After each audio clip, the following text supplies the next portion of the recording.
Hello friends, இன்றைக்கி நம்ம பார்க்க போகிறது சிறகடிக்க ஆசை. கல்யாணம் முடிஞ்சு வீட்டுக்கு வந்த சீதாக்கு என்ன ஆச்சு அப்படிங்கிறதாங்க.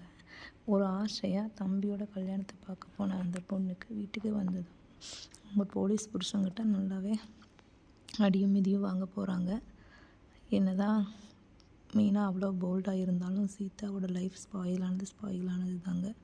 அது மட்டும் இல்லாமல் இன்றைக்கி நம்ம வீட்டுக்கு கல்யாணமாக வந்த பொண்ணு ரேகா எவ்வளோ கஷ்டப்பட போகிறான், தேவையான அளவுக்கு வசதி இல்லையே அப்படின்னு ஃபீல் பண்ணுறாங்க. அது மட்டும் இல்லாமல் அந்த பொண்ணு எனக்கு இந்த ஃபேமிலியே போதும், அதுதான் எனக்கு நான் வாழ்ந்ததுலேயே பெரிய வசதி அப்படின்னு சொல்கிறாங்க. அது மட்டும் இல்லாமல் சிந்தாமணி ரொம்ப நல்லவங்க மாதிரியே நடிக்கிறாங்க. ஆனால் அவங்க குடும்பத்துக்குள்ளே பூந்து என்னென்னலாம் செய்ய போகிறாங்க, சிந்தாமணி ரேகாவையும் சத்யாவையும் பிரிப்பாங்களா பிரிக்க மாட்டாங்களா அப்படிங்கிறத நம்ம பொறுத்திருந்து பார்ப்போம் ஃப்ரெண்ட்ஸ். தொடர்ந்து சிறகடிக்க ஆசை சீரியல் பற்றி தெரிஞ்சுக்கணும் அப்படின்னு நம்மளுடைய சேனலை சப்ஸ்கிரைப் பண்ணுங்கள். தேங்க்யூ.